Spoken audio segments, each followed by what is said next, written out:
Bom, nesse vídeo de hoje eu vim aqui falar sobre alguns preconceitos que permeiam o imaginário ocidental sobre a África, principalmente deixando de lado sua complexidade e sua pluralidade étnica e cultural.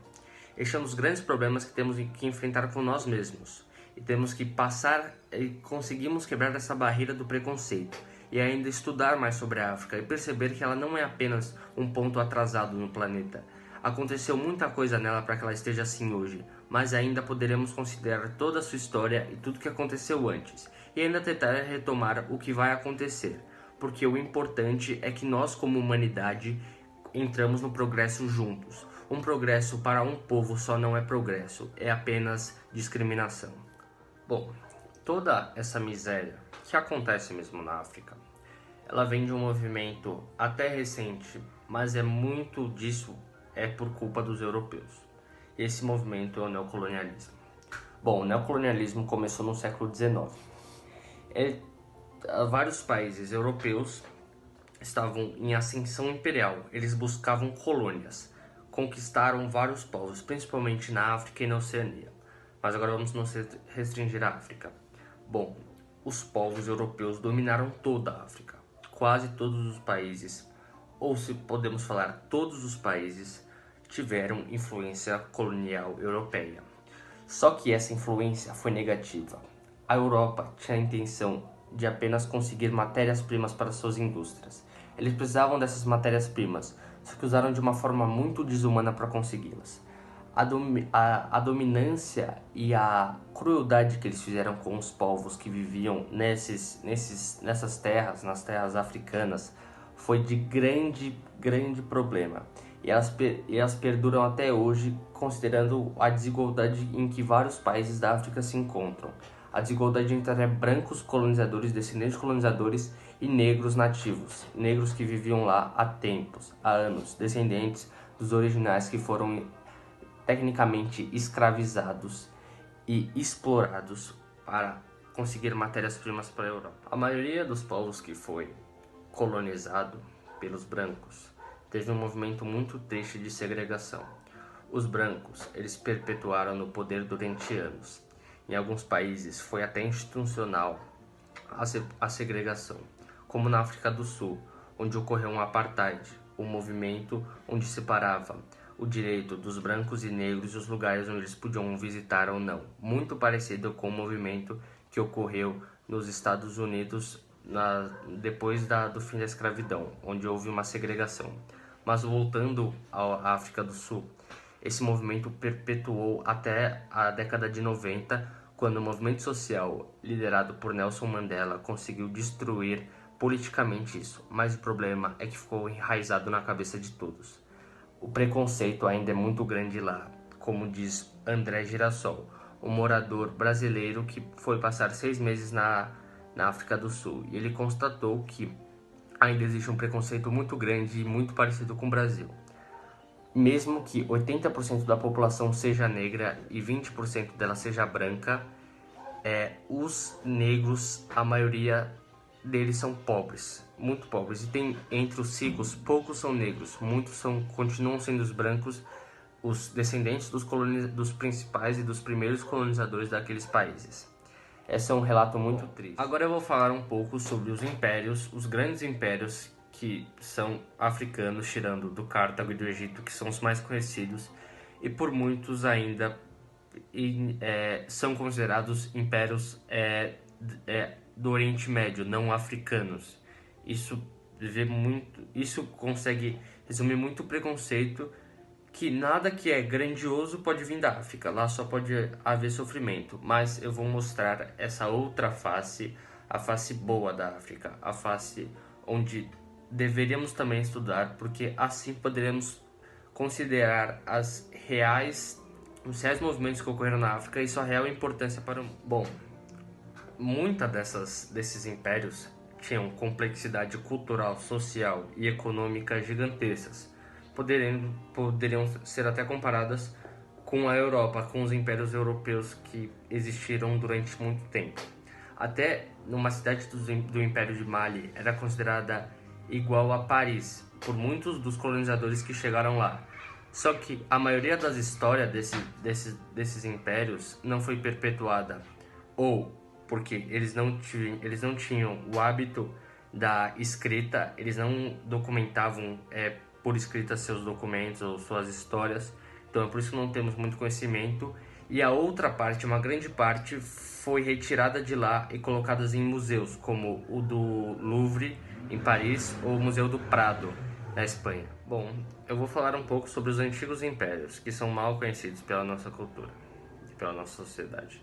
O primeiro deles é o Império do Mali, que existiu entre os anos de 1230 d.C.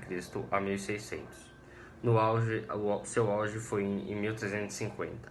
Até o século XIV, ele foi responsável pela o ouro e o sal em todo o Velho Mundo.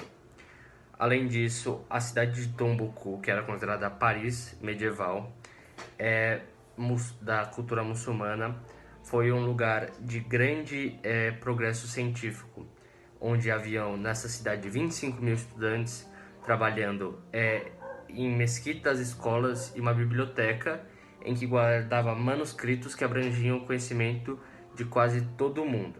Bom, o segundo império que eu vou falar é o Império do Congo.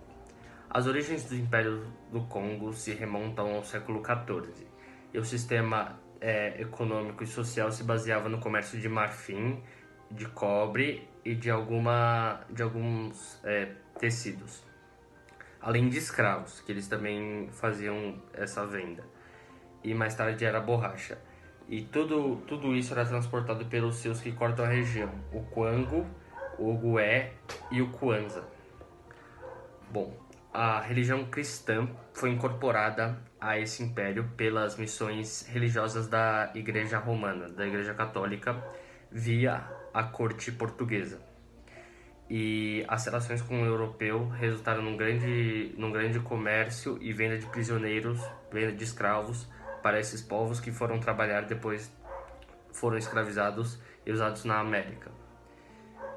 Com essa riqueza, eles realizaram grandes construções como a Catedral de São Salvador do Congo, na Angola, e a primeira igreja construída na África subsaariana, embaixo do Saara.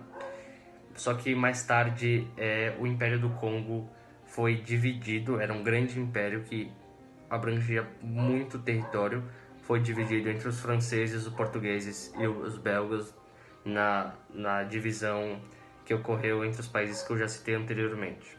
O terceiro império que eu vou falar é o Império do Zimbábue. As tradições orais nesses lugares persistiram, bem como as ruínas antigas desses locais que ainda foram preservadas. E contam o que acontecia nesse império, no Império do Zimbábue. Esse reino provavelmente surgiu entre os séculos XI e séculos XIII e considerado por muitos arqueólogos o primeiro império subsaariano.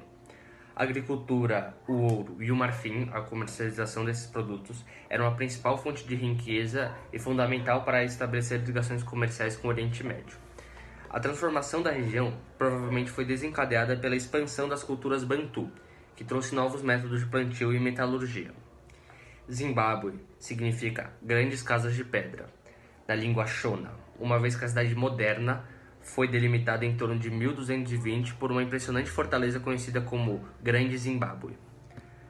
Aliás, até 1950, os pesquisadores não acreditavam que a construção tinha sido feita pelo povo local. E o império não era convertido pelo islamismo como muitos na África.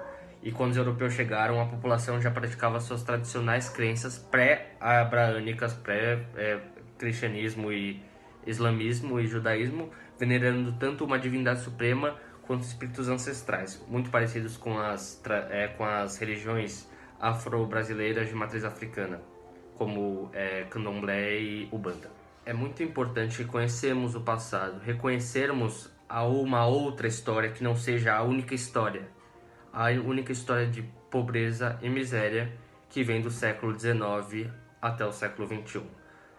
É importante reconhecer esses impérios, e existem muitos outros, que tinham infraestruturas parecidas com a da Europa, só que não foram considerados por breve e simples e o recorrente preconceito, o recorrente achismo, a falta de estudo e a percepção equivocada, onde vemos apenas o que nos passam e não vamos estudar e não vamos ir atrás da verdade. Não podemos falar que não existe pobreza e miséria na África, mas também não podemos não podemos estudar o começo disso. Devemos entender por que isso começou. Isso foi um movimento não causado pelos próprios moradores da África, foi por povos de fora, os europeus. Devemos entender isso para colocarmos o real significado do neocolonialismo, além de poder conseguir dar outra história para os africanos, para os povos que vivem lá, com os impérios grandiosos, e dar representatividade principalmente para as crianças, que consideram o seu continente um lugar digno, não apenas um lugar de escravidão e miséria, como a história perpetua. Eu acho que isso é o mais importante que devemos estudar. Bom, a gente não pode desconsiderar todas essas calamidades que ocorrem lá, mas também não podemos afirmar com irrefutabilidade que não existe outra história a ser contada. Na verdade, existem várias, de vários povos e de várias tribos.